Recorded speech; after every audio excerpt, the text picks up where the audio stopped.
Tinkerbell may have given you an endless supply of candy, but my wish was to fly. Beat that. Wait, don't worry. Once I get the hang of it, I'll let you ride on my back.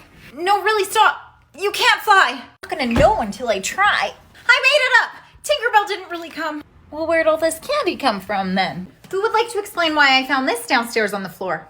You took the Halloween candy? You took the Halloween candy? I'm sorry. I'll put it all back. You'll put it all back and I'll clean the toilets. Hey girl, thanks for the heads up. But seriously, can we please talk about putting pixie dust in goodie bags? Look, it was either that or work for the Tooth Fairy. Times are tough. Thanks, Mom. Thanks, Mom. I love noodles.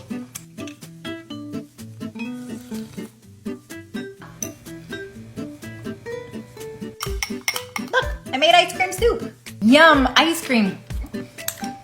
You look like you could use some help. Oh, yeah, thank you.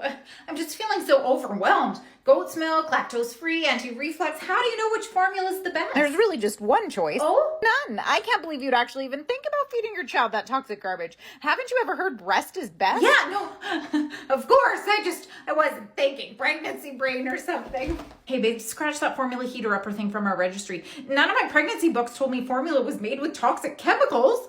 You're not actually planning to buy that, are you? What, this formula? Yes. Don't you know that breastfeeding greatly improves a child's IQ and lowers their chance of obesity? Do you know what else improves a child's IQ? Being fed. And I can tell you, when my first was born prematurely before my milk came in, the last thing on my mind was her becoming obese, which, by the way, is a very outdated claim with little to no evidence to back it up. Hey, look, 2 for 1. Do you want one? And now, boys and girls, the moment you've all been waiting for, the grand prize for our lucky treasure hunters. Wait, are those carrots? Yes. And a pencil? But look, at least there's chocolate coins. Oh, they're not actually chocolate. They're for the aesthetic. Who gets those cookies? Oh, these cookies? The, loser cookies? I want a loser cookie. Sure, help yourself. I made enough for everyone. No, thank you. I'd rather have a loser cookie. How about you? Would you like a loser cookie? Ah. Here's some chips, you guys. Cool, thanks, Mom. Oh, no. What is it, sis? Oh, I was just saying, oh, man, I have way more chips than you do. Let me see. Oh, man, why did Mom give you more than me? I just wish there was something I could do. I'd really rather have the bag with lots of chips, but you're my little brother and I love you. I'll trade you. You will? You're the best sister ever. No problem, brother. Well, on second thought, maybe tonight for pizza movie night, you could add an extra vote for Descendants. Oh yeah, it's the least I can do. Mom? Huh. Ah! Hey sis, guess what? I learned a trick too. Oh yeah, what is it? Close your eyes. They're closed. I brought you guys... So girly girl, what big thing happened to you yesterday? I lost my tooth. Your first tooth. And what did we set up? A fairy trap. A fairy trap. I took a little cup, filled it with water. I put it beside my bed with the tooth in it. And what happened? The water's big and sparkly. She loves sparkly money. Heather's mom might not have liked these, but I promise you will. Boil half a cup of cream and half a cup of corn syrup. And remove from heat to stir in 3 cups of white chocolate chips and 1 cup of ice and sugar. Add in your crushed Oreos and chill for 2 hours in a tin-lined sheet pan. Enjoy! While this little blue bunny may not be the most aesthetic craft you make this Easter, I promise your kids will love it. Start by gluing down the middle finger of a latex glove, then flip the glove over. Next, glue down the pinky and thumb to create your little bunny's hands. For the bunny's face, you can glue on some googly eyes and a cotton ball or a colorful pom-pom for its nose. So cute!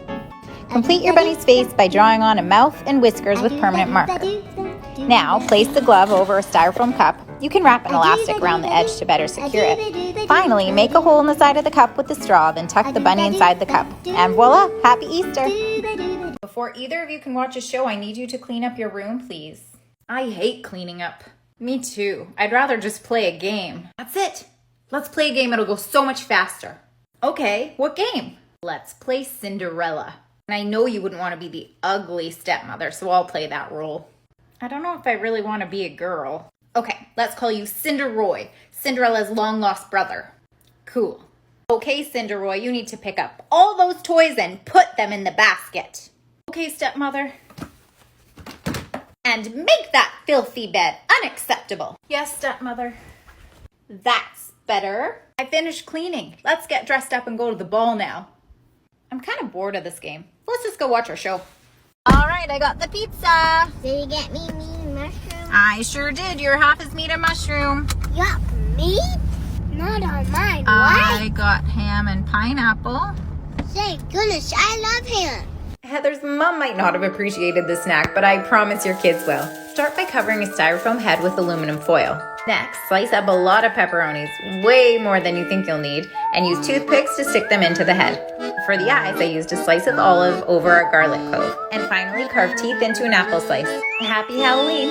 Heather's mom wasn't a huge fan of these candy rings, but my kids sure were.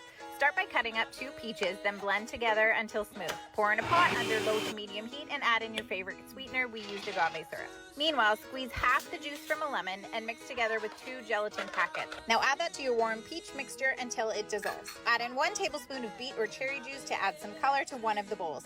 Use 2 separate droppers to add both colors to your candy mold, then set in the fridge for 2 hours. Mix together half a cup of sugar and a tablespoon of citric acid, then toss in your candy rings. These are a perfect blend of sweet and sour. Enjoy! Heather's mom might not have approved of my carrots, but I promise you will. Start by melting your butter on low, then add in a package of marshmallows and stir until creamy.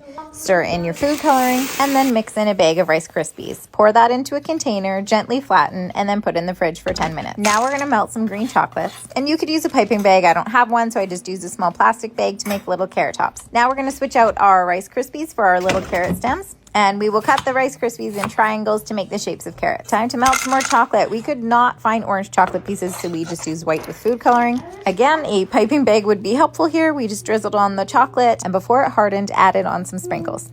Now we take the stems out of the fridge, add on a little bit of orange chocolate, put the stems on, and best part, enjoy. Happy Easter! Although she said she wasn't a fan, I'm pretty sure even Heather's mom enjoyed my watermelon jelly fruit bowl. Start by preparing all of your fruit and mix together in a bowl. Then cut off the top of a watermelon and scoop out all of the insides. Dry it off with a paper towel and then pour in all of your fruit. Now to mix the jelly. I used 8 packs of gelatin and 4 cups of white cranberry juice. Mix the powder and boiled juice and then pour into your watermelon. Stick it in the fridge for a few hours and look how beautiful that looks. This was a huge hit for my kids and would be amazing at any summer party. Enjoy! This may not have been the type of watermelon Heather's mom had in mind, but I promise no one else will complain when you bring these to your year-end party. Start by mixing together a strawberry cake with red icing. Then add in half a cup of mini chocolate chips, roll into balls, and chill them in the fridge. Next, melt green chocolate melts, then dip in your stick and place into the cake pops. While those chill some more, melt a darker shade of green and drizzle the lighter green on top. For the final step, carefully dip in your cake pop, covering all sides. And voila! I promise that these taste just as good as they look. Enjoy! While Heather's mom might not have been a fan of these mushrooms, I promise you will be. Start by baking brownies in silicone sphere molds, then chill. Next, paint melted red chocolate to the bottom of each sphere and add the brownie back into the mold. Now, dip a strawberry in white melted chocolate, adding the same white chocolate to the backside of the brownies. Then gently push the strawberry in the back of the brownie before setting the fridge to cool. Carefully remove the mushroom, then place the stem on a plate to stand up, adding white dots of icing. Decorate with Oreo crumbs on the bottom for effect. While I wouldn't recommend putting these on your burgers, I highly suggest them at your next barbecue. Enjoy! Heather's mom was less than impressed with my pepperoni blossoms, but they actually turned out even better than I expected. For the dough, I actually used a can of Pillsbury hot dog buns. They were pre-cut to the perfect size. Just needed to stretch them out a little bit. Then you add your pizza sauce to the middle, then stake your meat on top and sprinkle on some cheese. Carefully roll it up, and this is important. Make sure you seal those edges so they don't come undone. Put it in a greased muffin tin, and they go into the oven at 375 for about 15 to 20 minutes. I've got to try these. Sometimes these recipes I try don't turn out quite like the original, but this was not one of them. Happy Valentine's Day! Heather's mom wasn't excited about our sweet and salty pencil treats, but I'm sure your new teachers will be. Start by sharpening the end of a pretzel stick, but please make sure to use a brand new and well-washed sharpener. For the eraser, we melted some white chocolate and then added a cap full of beet and cherry juice to make it the perfect pink color. Now use a black icing pen to draw the details on the top and to tip your pencil with lead. These are the perfect combination of sweet, salty, and crunchy, and although I thought I'd made a bunch, they did not last long at our house. Enjoy! If If your idea of homemade is taking it out of the box and putting it onto a plate, then have I got the Christmas dessert for you. Start by taking your store-bought cheesecake and putting it onto a plate. Add 2 small pretzels onto the ends for antlers. For the eyes, I used 2 mini marshmallows with black edible marker, but you could also just use candy eyeballs for this part. And most importantly, Rudolph's red nose. I used red M&Ms, but you could also use jelly beans or raspberries. Not only was this dessert a hit, but it was simple, it was quick, and it was definitely homemade. Enjoy! Mom, can I have more carrots, please? Ew, carrots are gross. Yeah, actually I don't like carrots. They're gross. Hey, come on in. Sorry about the mess. Let me just, Hey, come on in. Sorry about the mess. Let me just, Mommy, why do we celebrate Easter? Well, after Jesus died, they took his body off the cross and covered it in oils and spices. They wrapped Jesus' body in linen, placed him in the tomb, and rolled a big stone in front. After 3 days, Jesus' friends went to visit the tomb. When they got there, the stone had rolled away. And an angel said to his friends, "Why do you look for the living among the dead? He is not here. He has risen." What's with the butter and sugar? Well, back in those days, when somebody died, it was customary to bury their body with herbs and spices. So the marshmallow is Jesus? And the crescent roll is the tomb. Mine's sealed so tight, he's never getting out. That's what they thought too. All right, now we let them cool. What if mine's not empty? Well, then I guess we redo Easter. I call seconds if we do. Remember what the angel at the tomb said. He's not here. He is risen, just as he said he would. So they thought he'd still be there? Everyone did, until they saw that the tomb was empty. He's gone. It's just cinnamon air. Exactly. The tomb was empty, and that changed everything.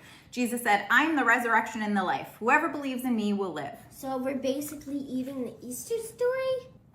A sticky, sugary one. With eternal life inside. Amen.